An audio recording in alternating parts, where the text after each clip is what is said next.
Eto na mga boss, kakapasok lang na balita. Grabe si BP Sara, nagulat kay Luistro, inutusan na ang prosecutor. Inilabas na ang ebidensya, natakot ng mga abogado ni Duterte. Base sa impormasyong kumakalat ngayon sa social media, mismong si House Lead Prosecutor Attorney Congresswoman Jinky Luistro nang nagpakita na kinopya lang ng mga abogado ni Vice President Sara Duterte ang ebidensyang pinakita nila sa impeachment court matapos di umanon lumabas ang balita na balak talaga nilang mamingwit sa mga testigo ng ebidensya. Kaya hindi totoo ang balitang kinain si Luistro ng mga abogado ni BP Sara ng buhay. Ayaw nilang tanggapin silang napahiya sa pre-trial, hindi umubra sa mga prosecutor ang depensa. Kaya ito, sabay-sabay natin panoorin kung paano si Vice President Sara Duterte grabe nagulat kay House Lead Prosecutor Attorney Congresswoman Jinky Luistro. Inutusan ng prosecutor, inilabas na ang ebidensya na takot ng mga abogado ni Duterte. Pero bago tayo magpatuloy, baka pwedeng i-click nyo muna ang like, share, comment, subscribe at i-hit nyo na rin ang notification bell kung gusto nyo ng mga ganitong klase ng video para laging updated kayo sa mga susunod pa nating ibabalita. Kaya tara, panoorin na natin to. Prosex, quick follow-up lang po dun sa tanong. Because Lead Prosec Luistro, your committee proceedings was called Fishing Expedition during the peak that it's running. But the same exhibits that were present there as confirmed by you is also being used by the defense, who questioned the validity and credibility of those exact exhibits, and they want it marked separately. Prosecutor Ridon said the same observation. Sabi niya, ito yung very exhibits na kine-question noon ng defense BP camp. What's your comment on this observation, ma'am? Well, I share the position of Congredon that somehow there is an operation of estoppel, which means that the fact that you are using the same documents, meaning you are waiving your questions as to their admissibility. Nonetheless, I cannot discuss deeper. In a more layman's term lang, I guess, for the public, ano pong insinuation na? Siguro po pwede natin sabihin na dito hindi na nila po pwedeng questionin yung ebidensya na aming ipipresenta dahil ganun din ang ebidensya na kanilang isusumite. So parang inaamin na nila na itong ebidensyang to ay mahalaga para po dito sa hearing. So for the record po, is this a subtle admission that somehow, bago pa magsimula yung trial, lahat ng exhibits na galing sa Justice Committee at nilatag nyo doon ay totoo, credible, to the extent that they also want to use it?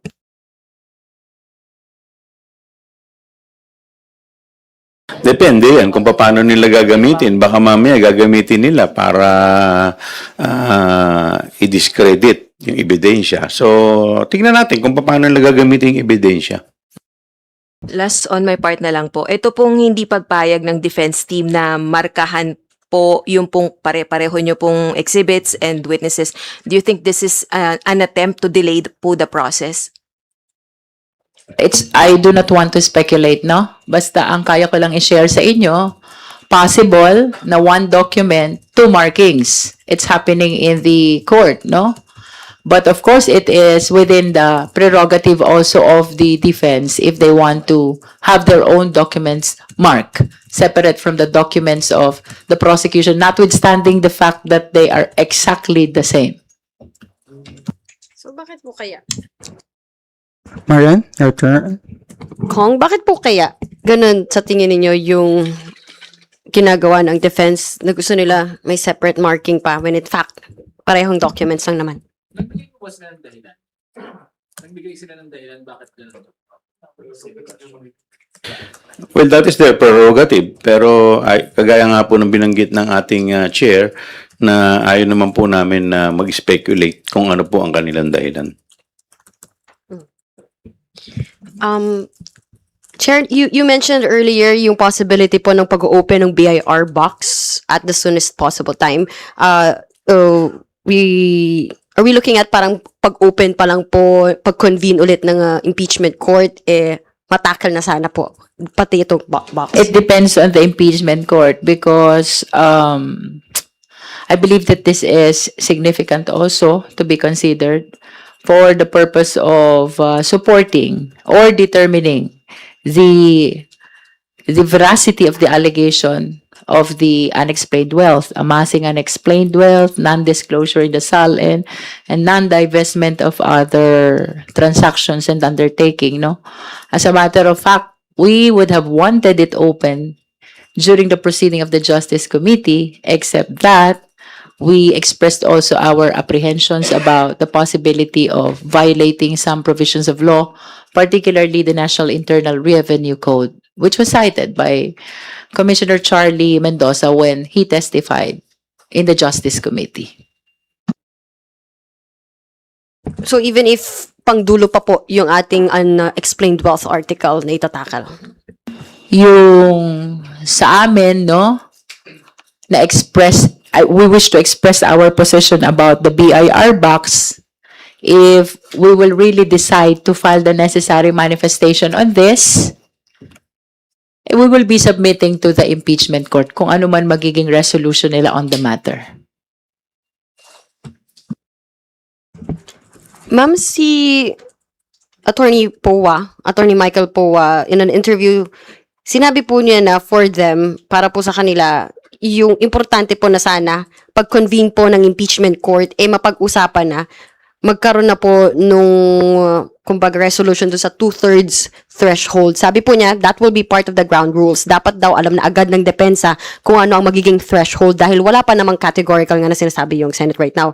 Definitely, dapat mapag-usapan agad yan kaysa sa gitna mapag-usapan and magkaroon ng problema, sabi ni Powa.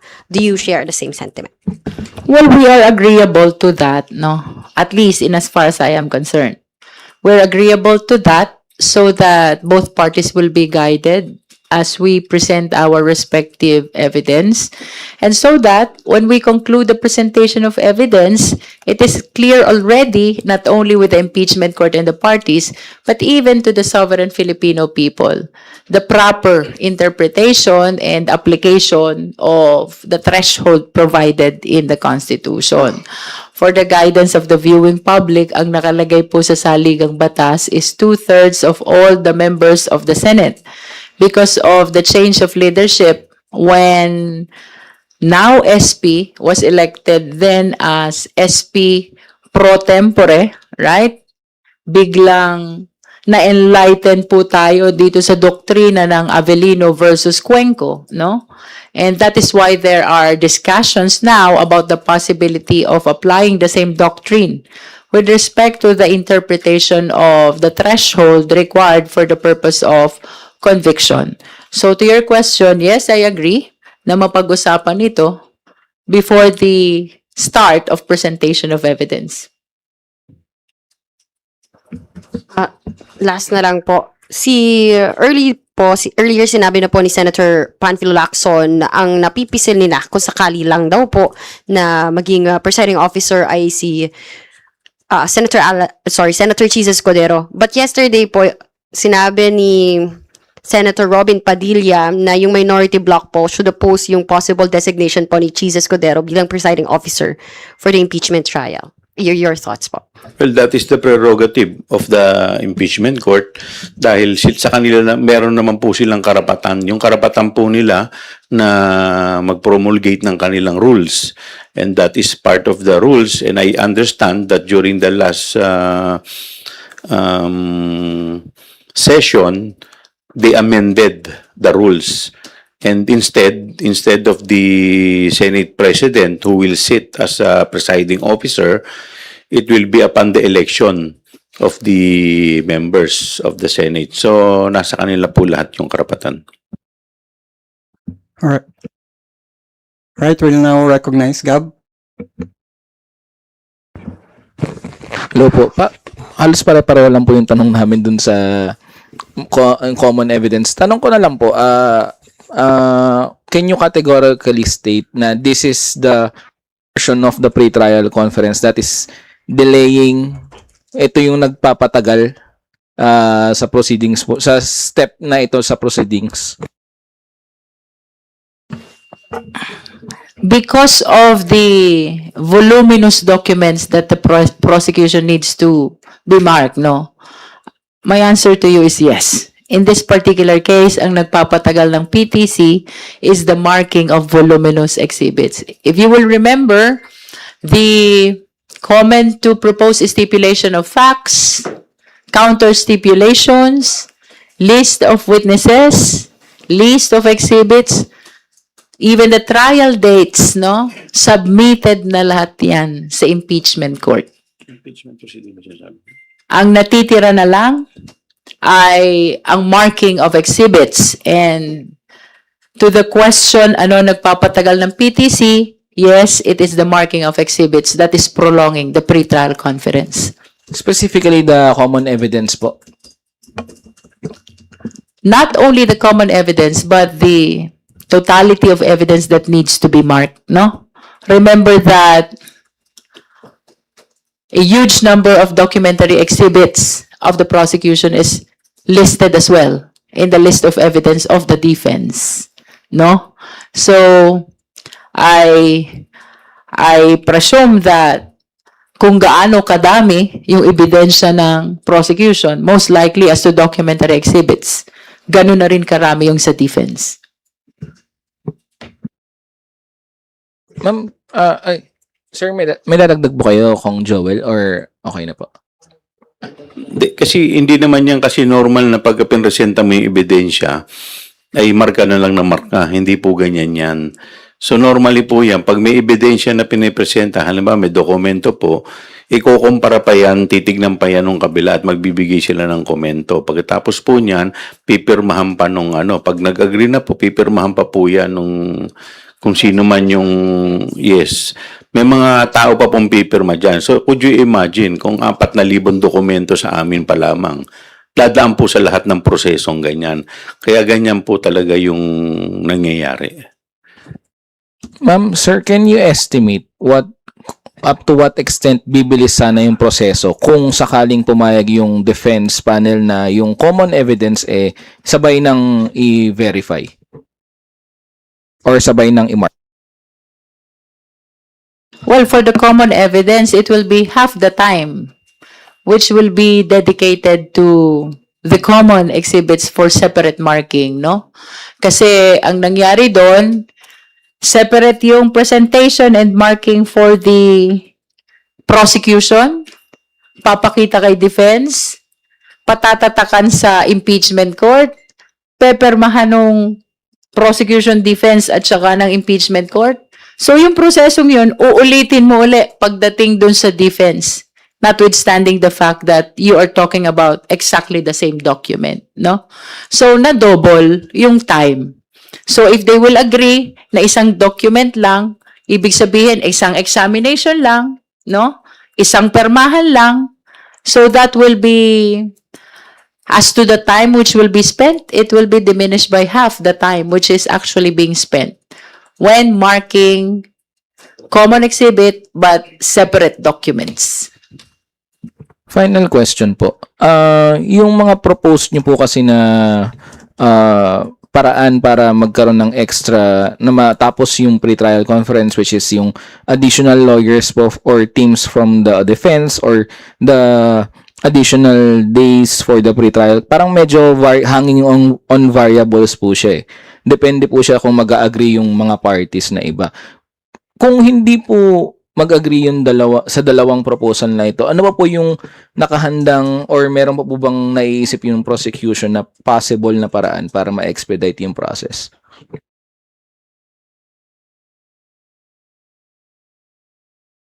Well, as of now, yun ang pinaka-solusyon na nakikita po namin.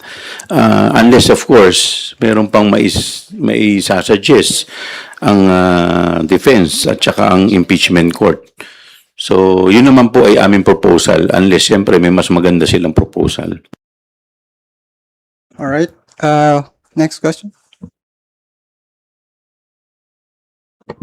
Magandang hapon po.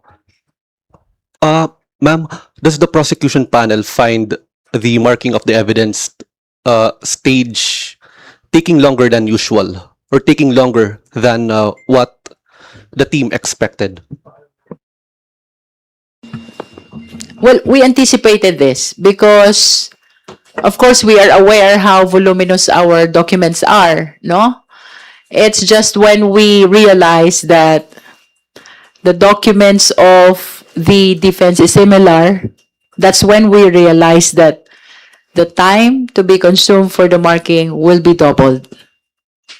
Because almost the same document ang exhibits ng prosecution and defense, and then they made a position for the marking on separate set of documents. And with what is happening at the PTC, is there a risk that the July 6th start trial date may be pushed back? Well, I don't think, and that is why we are pushing for additional measures on how to expedite the marking of exhibits. Sana pumayag yung impeachment court, sana pumayag din yung defense, because I think we are aligned, we have expressed the common position to start the trial on July 6, no? So, tingin ko naman very much feasible yon, providing additional teams for the marking of exhibits. Right now, it's 4, sana maging 8. So, ito-double natin yung team. At instead of concluding on Thursday, kahit holiday or kahit rest day, like what Kong Joel said, we are requesting to consider Friday and Saturday also to continue the marking of exhibits for both the prosecution and the defense.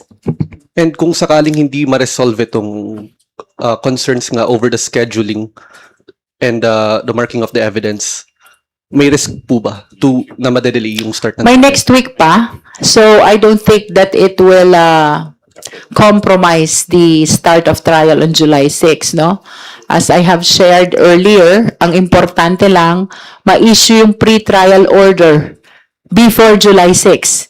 Because this pre-trial order will be the guide for the parties and the impeachment court on how to conduct the trial, no? So, lahat ng nilalaman ng pre-trial order, ito yung magiging Biblia with respect to the upcoming trial, not only for the prosecution and the defense, but also for the impeachment court, no? So long as ma-issue ang pre-trial order before July 6, I am positive that we will be able to push through with the original schedule for the start of the trial. And last question po, will a timely start of the trial help the prosecution present its case po? And if so, how? Well, for me, the only reason why I'm really pushing for July 6 is because the people have been waiting for this for so long, no? I've said this before, the grounds in the first impeachment back in the 19th Congress and the grounds for impeachment during the present process is almost the same. And since then, wala pa tayong narinig na maliwanag na sagot ng respondent vice president. So we are hoping that when we start the trial, somehow, the Filipino people will begin to hear the genuine defense from the respondent vice president. Okay, we'll now entertain question from Jonathan. Yung question? Hello po, Kongs. Kasama po ba si Mary Grace Piatos sa mga nilista niyong testigo na gusto niyong ipatawag na impeachment court sa trial against Vice President Sara Duterte?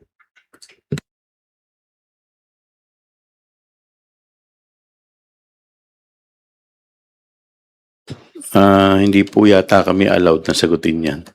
Nag-iisip pa kami.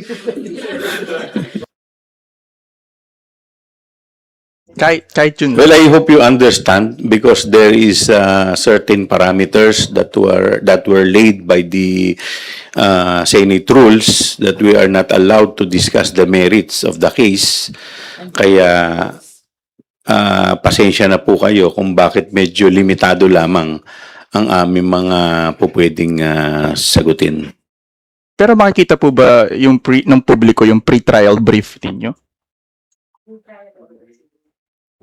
Well, I believe that since this is a public hearing, no?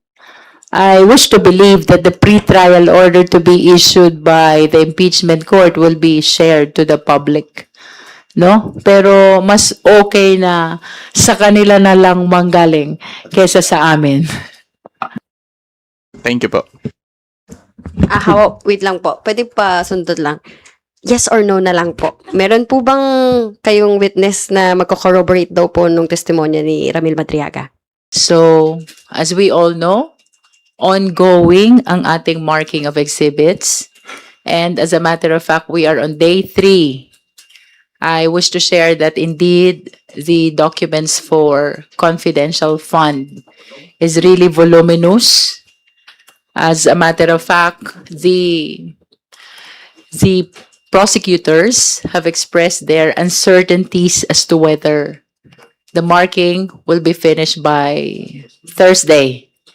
And that is why we reached out already to Secretary Bantug through Secretary General Chaloy Grafil, whether there are other measures which may be considered to be able to expedite more the process of marking the exhibits.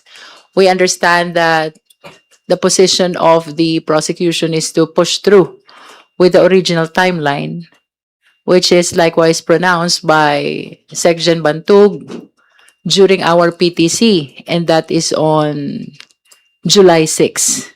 And that is why we are really reaching out to Senate Secretary to consider additional measures, no? Right now, there are 4 teams who are facilitating the marking of exhibits. 1 is assigned for unexplained wealth, and the 3 other teams are all assigned to confidential fund. Regardless of having 4 teams, the private prosecutors, including the public prosecutors who are monitoring, have expressed already their uncertainties about the possibility of finishing until Thursday. And that is why we are soliciting for additional measures kung paano mas bibilis pa and hopefully matapos tayo within this week. No? And then likewise, the prosecution team is discussing about the following concerns. Etong isa ay na-share na natin during past interviews, the adoption of Filipino language and English language to be the official languages to be used during the impeachment trial. That's one.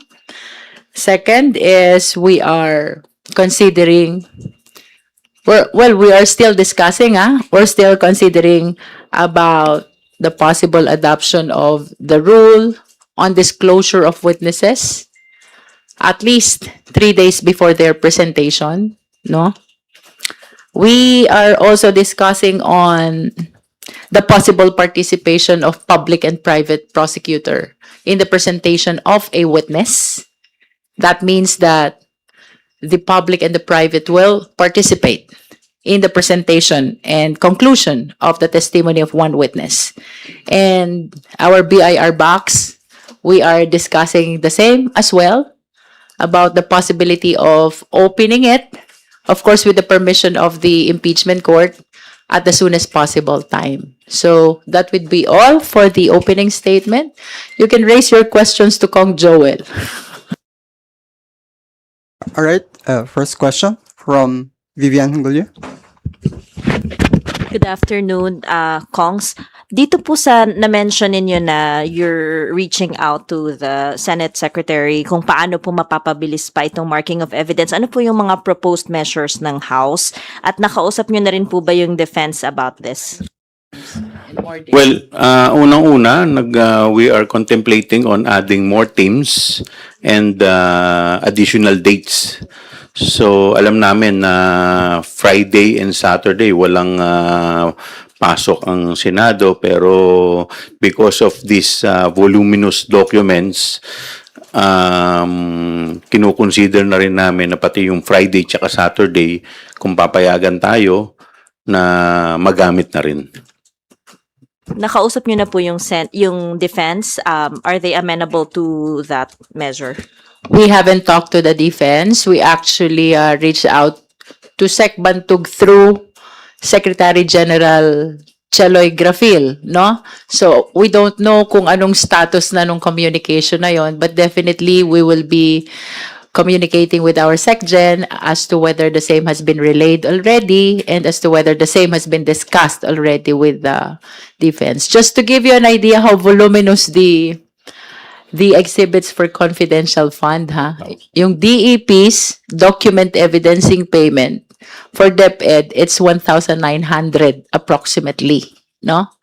And then for OVP, it's 2,000 plus. And we understand that the defense is soliciting marking on separate document, which means parehas yung exhibits namin. Nevertheless, the position of the defense is to have their own marking in their separate set of documents. So you can imagine how time-consuming is this. Magkakaroon ng comparison of document before marking, one for the prosecution and next for the defense. And then yung mga na-mention po ninyo na adoption of English and Filipino, rules on the disclosure of witnesses, participation of public and private prosecutors, BIR box opening, nakalaman po ba ito doon sa submission ninyo yesterday? We will be finalizing our position regarding those matters, and whatever will be the decision of the team, we might be filing a manifestation tomorrow. Also, yesterday po, I understand yung deadline for the filing of comments dun sa stipulations ng kabilang kampo. Nabasa nyo na po ba yung doon sa submission ng defense, and what's your comment on that? Well, na-browse lang natin, no? But you will remember na share na rin sa media, I think yesterday, that our comment to their purposes for which the witnesses are being presented are very general.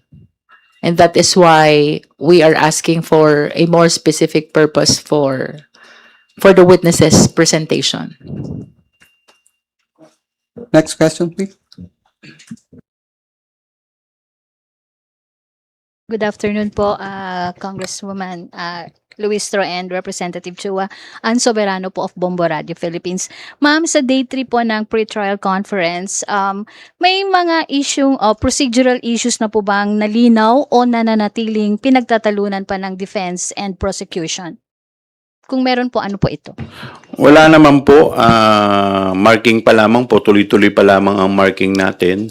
Kagaya nga po ng nabanggit kanina ni Chairman Luistro na hindi pa rin po ito matapos-tapos dahil dun po lamang sa confidential fund, more or less we are talking of 4,000 documents to be marked. So, on the part of the prosecution. So, medyo mahaba po, maraming dokumento. Kaya nga po, kami po ay humihingi ng karagdagang araw at saka kung papayagan din kami, additional team. Sir, are you optimistic na papayagan po kayo? Well, in the interest of fair play, para naman po maipresenta natin itong lahat dahil ito pa parte po ng mga dokumento na amin pong gagawing ebidensya. So, tayo naman po naniniwala na papayagan naman po tayo. Sir, on my isa pa po. May mga testigo po bang tumangging humarap o makipagtulungan? O makipagtulungan pa hanggang sa ngayon? Kung meron po. Well, bawal po kaming sumagot dyan in the meantime. Okay. Sir, on the other, last one na po. Mayroon po bang motion mula sa depensa na sa tingin nyo ay maaaring makakaapekto sa takbo ng kaso? Thank you. So far, wala naman po kaming motion na natatanggap. Ngayon po, kasi ang pinagkakaabalahan po parehas ng prosecution at ay depensa ay parehas po yung marking. Sana po matapos na po ito. Good afternoon po, Prosec Luistro and Prosec Chua. Ma'am, kahapon, dun sa manifestation na pinasa, nilahad na ng prosecution team yung concern na dapat ma-justify ng defense team kung bakit maraming magkakaparehong ebidensya and exhibits. Pero apart from that problem, ma'am, is it right to say na it seems na yung gusto ng depensa na separate na pagmamarka ng ebidensya kahit pareho lang, isa po yun sa nagpapatagal ng pre-trial ngayon? Well, masasabi po natin na pwede pong ganun, isa rin po yan sa magiging dahilan. Pero, syempre, may mga iba naman po talaga na antayin na lang po natin siguro, no, na yung depensa ay maglahad ng kanilang mga salisay. Kanina po ma'am, we received a picture that the prosecution panel conferred with some of the defense team members. Ano po yung napag-usapan kung pwede pong malaman? Wala naman po kaming Can alam. you be particular about the members Ano of the po? prosecution team? Because I don't recall having Yes a ma'am. close encounter with them. Opo. A picture po in the table and then the caption sent to us is that members of the prosecution panel led by Prosecutor Jinky Luistro confer with members of the defense team during the continuation of the third day of the pre-trial conference po.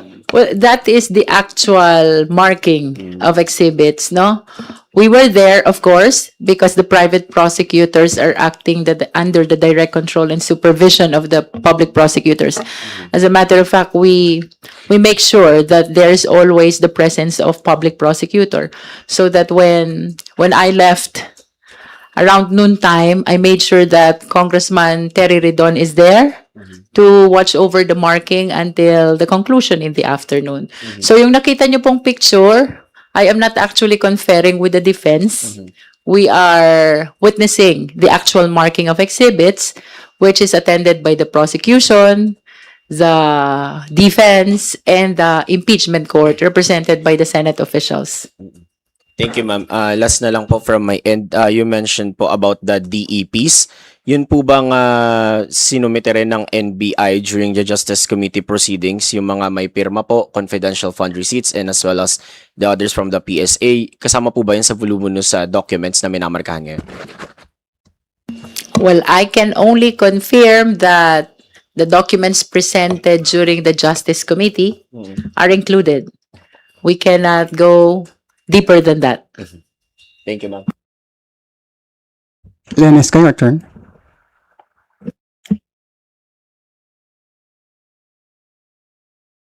Balikan ko lang yung comment ni Joel kanina about the marking of common exhibits, no? Usually, kapag common ang exhibits ng prosecution and defense, no? Although subject to agreement din naman, possible na pwedeng ang marking ay same document. But in this case, hindi siya nangyari because the position of the defense is to come up with their own marking on a separate set of documents. So, yung process ng presentation ng documents for the purpose of marking, separate yun sa prosec, separate yun sa defense. So, it makes it more time consuming. And if we're talking about around 4,000 documents, then it is as if you are marking 8,000 documents.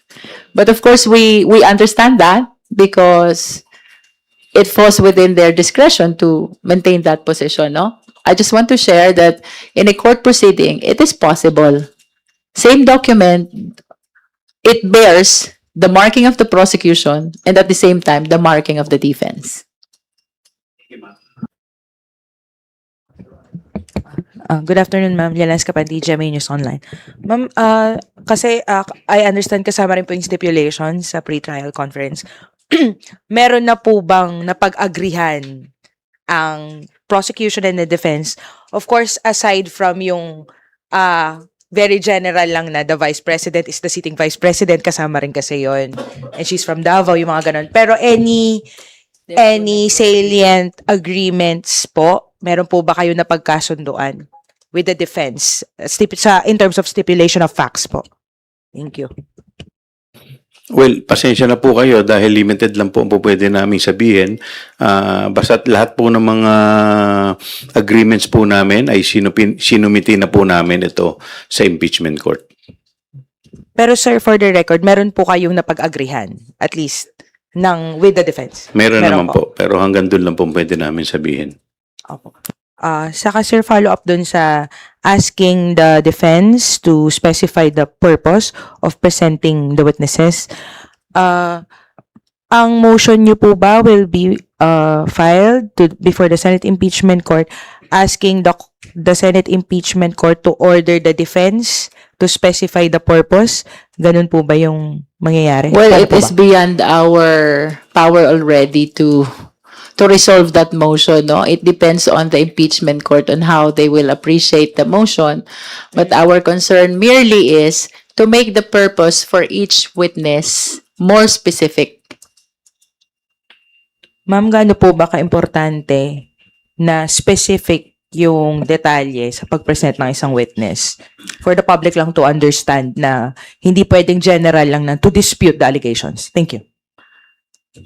Of course, it has been shared already that a lot of witnesses of the prosecution were adopted by the defense, no?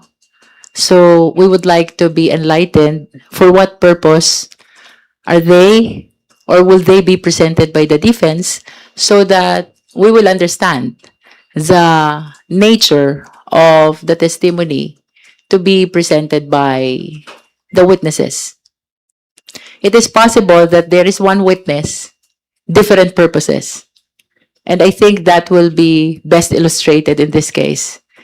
As I have said, a lot of witnesses of the prosecution, particularly those which the people have seen in the hearing of the Committee on Good Government and Public Accountability, and even in the hearing of the Committee on Justice, were included as well in the list of witnesses of the defense, no?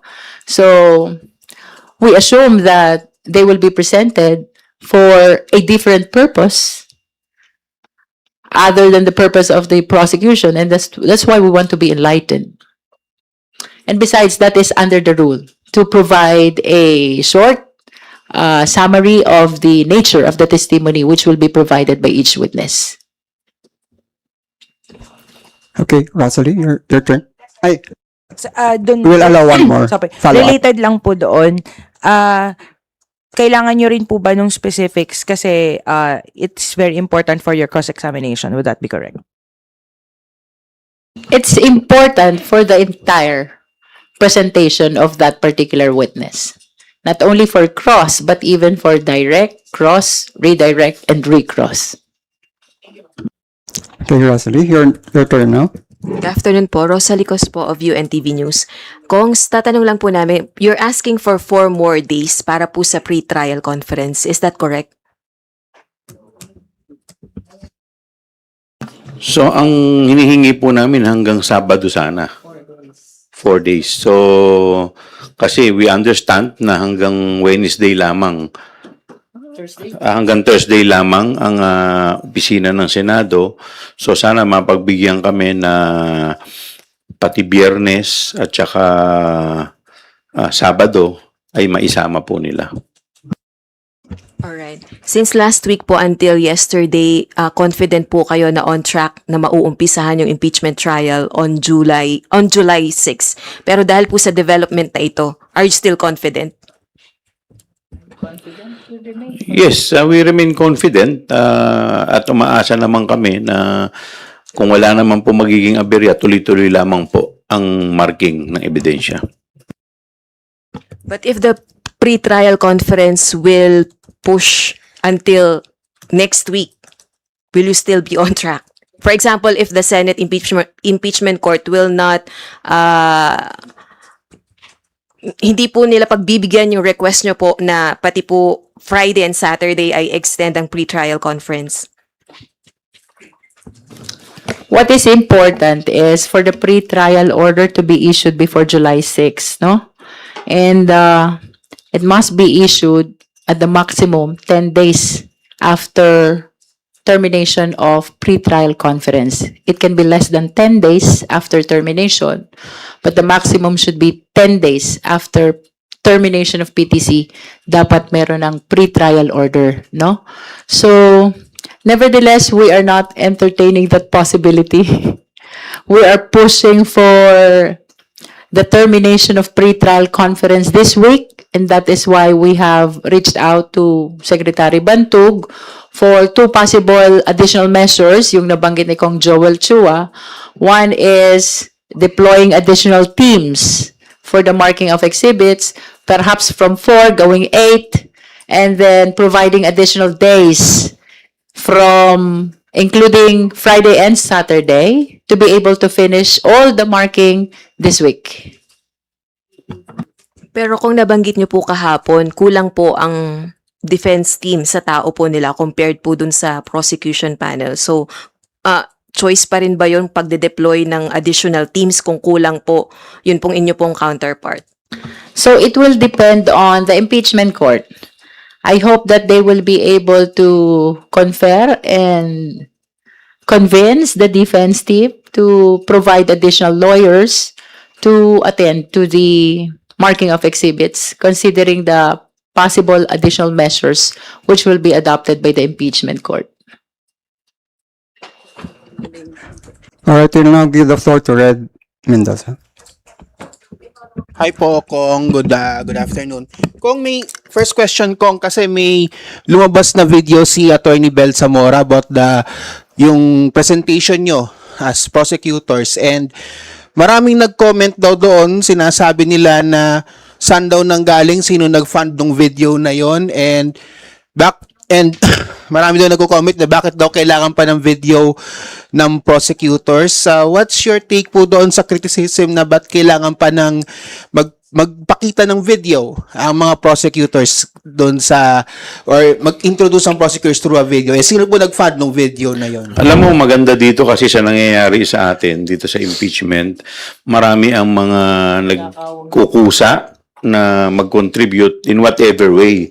In fact, may mga iba pa nga po na nagte-text sa amin na baka po pwede maging parte sila ng comms at sa sarili nilang effort, wala kaming gastos, ay sila rin. So, ganun din dito. Pati sa mga legal, marami pong hanggang ngayon, may mga nagpipresenta pa rin po na maging parte. Kaya lamang po, pinipili lamang po namin lahat ang mga nagbo-volunteer.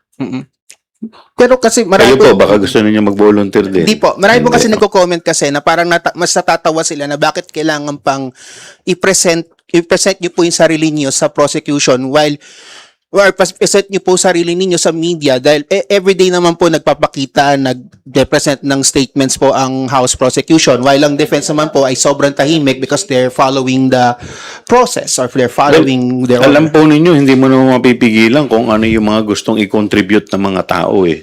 So, in their own little way, gusto nila na makatulong. So, siguro gusto rin nila kasi na gawin ito para ma-promote din itong impeachment, magkaroon ng kaalaman ang ating mga kababayan dahil, syempre, hindi naman po lahat nauunawaan kung ano po ito. Kaya may mga tao na gumagawa ng paraan na mga interesado na sa kanilang tingin, ito yung po pwede nilang i-contribute para sa bayan. Second question po. You said po, Chair, na you propose po 62 days for the trial and sa defense po 30 days. I'd just like to ask lang po, why 62 days? Kasi there are some comments na ito, yung 62 days na trial date ay parang pinapahaba ninyo just to pull down the Vice President's ratings. Is it true or bakit po ang haba ng trial 62 days? Well, Yung defense po 30 days lang po. Nakita naman po ninyo paano mo ipepresenta yung 4,000 documents sa isang confidential fund kung 5 araw lang, 10 araw lang. Di po ba? So, depende kasi yan sa dami ng testigo. Pero ito po kasi, hindi ibig sabihin porke 62 days ang aming pinropose, ima-maximize namin yan. So, pwede pong dumating ang pagkakataon na sa tingin po namin, 2 articles pa lang ang aming naipepresenta pero matibay na ang ebidensya. Po pwedeng hindi na namin ipresenta yung ibang articles. So, po pwedeng matapos na doon pa lamang. So, kailangan mo siyempre i-maximize yung po pwede mong magawa dahil pag ikaw ay kinapos, mas delikado kasi ito pong number of days na ipepresenta po namin ay magiging parte po ito ng pre-trial order. So, kagaya po na sinabi sa ating kanina ni Chairwoman Jinky, ang pre-trial order ay magiging Biblia. Ito po ay magiging roadmap ng impeachment hearing. So lahat po ng hindi nasama dito ay hindi na po pwede maipresenta. Kasama na po doon yung araw. So ibig sabihin, kung kinakailangan pa namin ng additional 10 days pero 62 days lang ang sinabi namin, wala na, hindi na po pwede. Hanggang 62 days lang yung maximum na po pwede naming ikonsumo. Okay. Last na lang po, and maiba tayo ng topic about doon sa school shooting doon sa Tacloban. There are calls na babaan daw ang age of criminal liability from 15 years old to 10 years old. What's your take po doon sa calls to decrease the criminal liability? Kasi nga, medyo debatable yung topic na yun, and yun nga, dahil nga sa school shooting sa Tacloban. Alam po ninyo, maganda yung proposal na yan, pero siyempre kailangan alamin din natin, pakinggan din natin yung insights ng iba-ibang mga stakeholders, ng mga iba-ibang mga halimbawa ng DSWD, ng mga ibang mga eksperto po pagdating po dito. Okay, we have one more question. Follow-up lang po. Judeo Bernardo po of DTV News. Meron po kasing initial na sagot si Attorney Michael Poa kahapon with the media regarding po dun sa adoption of common evidence witnesses. Sabi po niya, let me just quote, they are entitled to their own opinion. Yung mirroring, yung pag-adopt, hindi daw po tamang gamitin yung ganito pong salita. And then, he said that he can remember, sabay daw po kayo nagpasa on the same day of the pre-trial brief. So, answer po ng prosecution. May I hear again who commented that? Si Attorney Michael Poa po.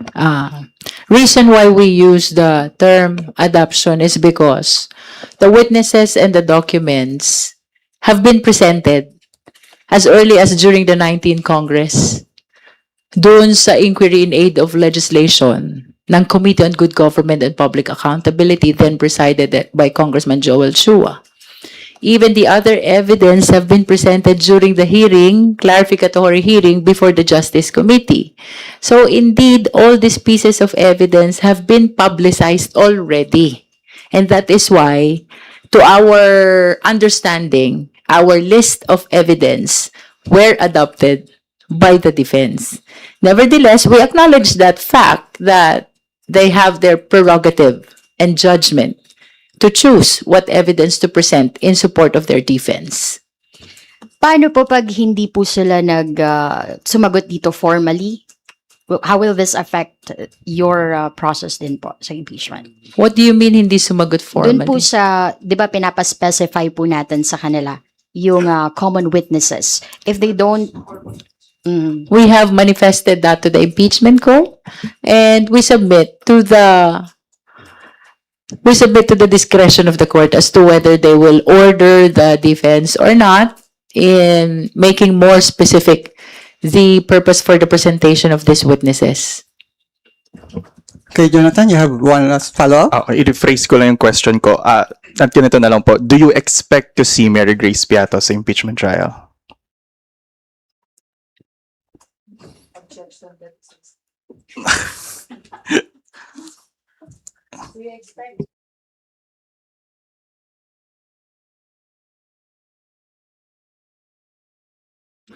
Let's wait and see.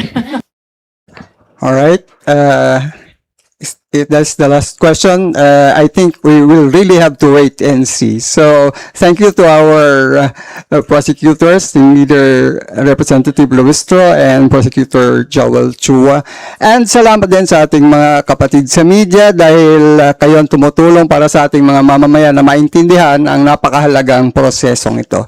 Maraming salamat po and good afternoon. Ngayon, kayo bilang Pilipino, ano ang masasabi nyo at reaksyon sa balitang ito? Mag-iwan kayo ng komento sa ibaba at atin niyang babasahin isa-isa.